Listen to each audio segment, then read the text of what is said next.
Welcome to Bible in a Year with Scott Purcell. I'm so glad you're joining me. This is a daily reading of portions of the Bible, following a plan that will include the entire Bible in a year. And now, let's open the book and begin our readings.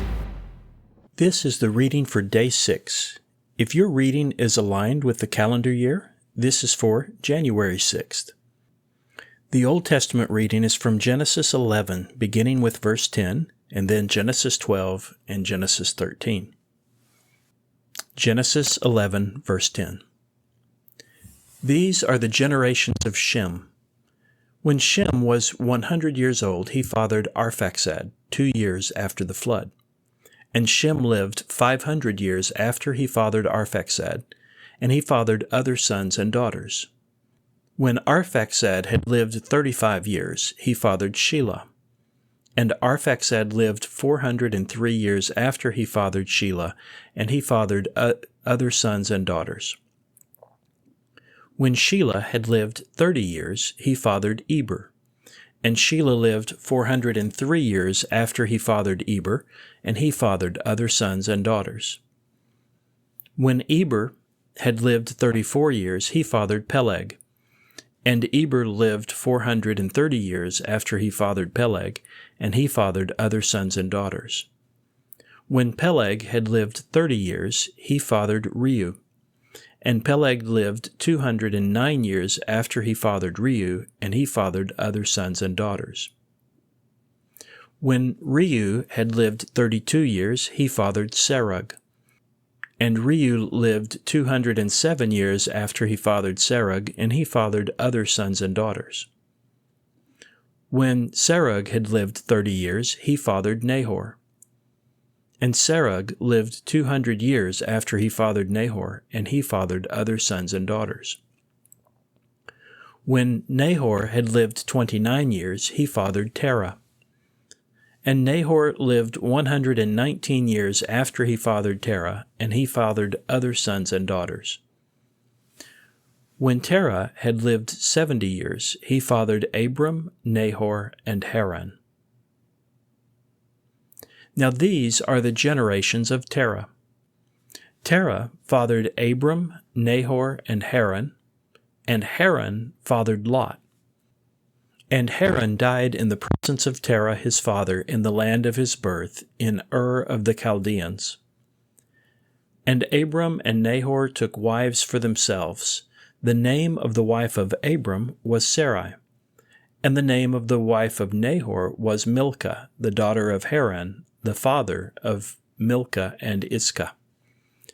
And Sarai was barren, she had no child. And Terah took Abram his son, and Lot, the son of Haran, his grandson, and Sarai, his daughter-in-law, the wife of Abram, his son, and went out with them from Ur of the Chaldeans to go to the land of Canaan. And they went to Haran, and they settled there. And the days of Terah were 205 years, and Terah died in Haran. Chapter 12. And Yahweh said to Abraham, Go out from your land and from your relatives and from the house of your father to the land that I will show you. And I will make you a great nation, and I will bless you, and I will make your name great, and you will be a blessing. And I will bless those who bless you, and those who curse you I will curse, and all families of the earth will be blessed in you. And Abram went out as Yahweh had told him, and Lot went with him. Now Abram was 75 years old when he went out from Haran. And Abram took Sarai his wife, and Lot his nephew, and all their possessions that they had gathered, and all the persons that they had acquired in Haran, and they went out to go to the land of Canaan. And they went to the land of Canaan. And Abram traveled through the land up to the place of Shechem, to the oak of Moreh. Now the Canaanites were in the land at that time. And Yahweh appeared to Abram and said, To your offspring I will give this land. And he built an altar there to Yahweh who had appeared to him. And he moved on from there to the hill country east of Bethel, And he pitched his tent at Bethel on the west, and at Ai on the east. And he built an altar there to Yahweh, and he called on the name of Yahweh. And Abram kept moving on toward the Negev. And there was a famine in the land. And Abram went down to Egypt to dwell as an alien there, for the famine was severe in the land. And it happened that as he drew near to enter into Egypt, he said to Sarai his wife, "Look now, I know that you are a woman beautiful of appearance, and it shall happen that if the Egyptians see you, then they will say, 'This is his wife.' Then they will kill me, but let you live. Please say that you are my sister, so that it will go well for me on your account. Then I will live on account of you." And it happened that as Abram came into Egypt, the Egyptians saw the woman, that she was very beautiful. And the officials of Pharaoh saw her, and they praised her beauty to Pharaoh. And the woman was taken to the house of Pharaoh. And he dealt well with Abram on account of her, and he had sheep, cattle, male donkeys, male slaves, female donkeys, and camels. Then Yahweh afflicted Pharaoh and his household with severe plagues on account of the matter of Sarai, the wife of Abram. Then Pharaoh called for Abram and said, "What is this you have done to me? Why did you not tell me that she was your wife? Why did you say, 'She is my sister,' so that I took her to myself as a wife? Now then, here is your wife. Take her and go." And Pharaoh commanded his men concerning him, and then sent him and his wife and all that was with him away. Genesis 13. Then Abram went up from Egypt, he and his wife and all that was with him. And Lot went with him to the Negev. Now Abram was very wealthy in livestock, in silver, and in gold. And he went according to his journey from the Negev, then to Bethel, to the place where his tent was at the beginning between Bethel and Ai, to the place where he had made an altar at the beginning, and Abram called on the name of Yahweh there. And Lot, who went with Abram, also had flocks and herds and tents. So the land could not support them so as to live together, because their possessions were so many that they were not able to live together. And there was a quarrel between the herdsmen of the livestock of Abram and the herdsmen of the livestock of Lot. Now at that time the Canaanites and Perizzites were living in the land. Then Abram said to Lot, "Please, let there not be quarreling between me and you, and between my shepherds and your shepherds, for we men are brothers. Is not the whole land before you? Separate yourself from me. If you want what is on the left, then I will go right.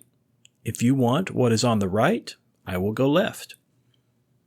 And Lot lifted up his eyes and saw that the whole plain of the Jordan, that all of it was well-watered land. This was before Yahweh destroyed Sodom and Gomorrah. Like the garden of Yahweh, like the land of Egypt in the direction of Zoar. So Lot chose for himself all the plain of the Jordan, and Lot journeyed eastward, and so they separated from each other. Abram settled in the land of Canaan, and Lot settled in the cities of the plain, and he pitched his tent toward Sodom. Now the men of Sodom were extremely wicked sinners against Yahweh. And Yahweh said to Abram after Lot had separated from him, "Now lift up your eyes and look from the place where you are to the north, and to the south, and to the east, and to the west. For all the land which you see I will give to you and to your descendants forever. I will make your descendants like the dust of the earth, which, if anyone were able to count the dust of the earth, your descendants would be so counted. Arise and go through the length of the land, and through its breadth, for I will give it to you." So Abram pitched his tent, and he came and settled at the oaks of Mamre, which were at Hebron, and there he built an altar to Yahweh. The New Testament reading is from Matthew chapter 5, verses 21 through 42. Matthew 5:21. You have heard that it was said to the people of old, "Do not commit murder, and whoever commits murder will be subject to judgment." But I say to you that everyone who is angry at his brother will be subject to judgment, and whoever says to his brother, "Stupid fool," will be subject to the council, and whoever says, "Obstinate fool," will be subject to fiery hell. Therefore, if you present your gift at the altar and there remember that your brother has something against you, leave your gift there before the altar, and first go be reconciled to your brother, and then come and present your gift. Settle the case quickly with your accuser while you are with him on the way, lest your accuser hand you over to the judge, and the judge to the officer, and you be thrown into prison. Truly I say to you, you will never come out of there until you have paid back the last penny. You have heard that it was said, "Do not commit adultery." But I say to you that everyone who looks at a woman to lust for her has already committed adultery with her in his heart. And if your right eye causes you to sin, tear it out and throw it from you, for it is better for you that one of your members be destroyed than your whole body be thrown into hell. And if your right hand causes you to sin, cut it off and throw it from you, for it is better for you that one of your limbs be destroyed than your whole body go into hell. And it was said, "Whoever divorces his wife must give her a certificate of divorce." But I say to you that everyone who divorces his wife, except for a matter of sexual immorality, causes her to commit adultery, and whoever marries a divorced woman commits adultery. Again, you have heard that it was said to the people of old, "Do not swear falsely, but fulfill your oaths to the Lord." But I say to you, do not swear at all, either by heaven, because it is the throne of God, or by the earth, because it is the footstool of his feet, or by Jerusalem, because it is the city of the great King. And do not swear by your head, because you're not able to make one hair white or black. But let your statement be, yes, yes, no, no, and anything beyond these is from the evil one.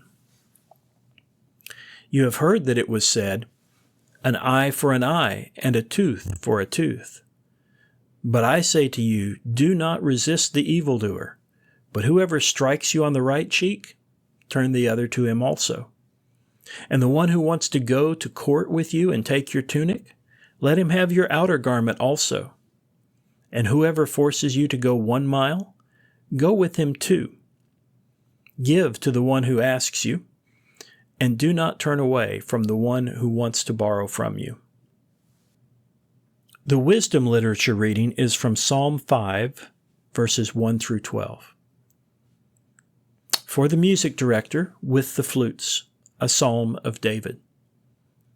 Hear my words, O Yahweh. Give heed to my sighing. Listen to the sound of my pleading, my King and my God, for to you I pray. O Yahweh, in the morning you will hear my voice. In the morning I will set forth my case to you, and I will watch. For you are not a God who desires wickedness. Evil cannot dwell with you. The boastful do not stand before your eyes. You hate all evildoers. You destroy speakers of lies. A man of bloodshed and deceit Yahweh abhors. But as for me, through the abundance of your steadfast love, I will enter your house. I will bow down toward your holy temple in awe of you. O Yahweh, lead me in your righteousness because of my enemies. Make straight before me your way. For there is not anything reliable in his mouth. Their inner part is destruction. Their throat is an open grave. With their tongue they speak deceit. Treat them as guilty, O God. Let them fall because of their plans. Because of the abundance of their transgressions, cast them out. for they have rebelled against you. But let all who take shelter in you rejoice. Let them ever sing for joy, because you spread protection over them. And let those who love your name exult in you, for you bless the righteous, O Yahweh. Like a shield you surround him with good favor. This concludes the reading for Day 6. Thank you for listening. These daily readings are made possible by your generous support of the Global Outreach Ministry of Scott Purcell. To partner with us and enable this work and others like it, please visit huttobible.com/give and select Go Pastor Support from the fund list. You can also sign up for ministry updates at scott-purcell.epistle.org/subscribe. Both of those links can be found in the podcast description.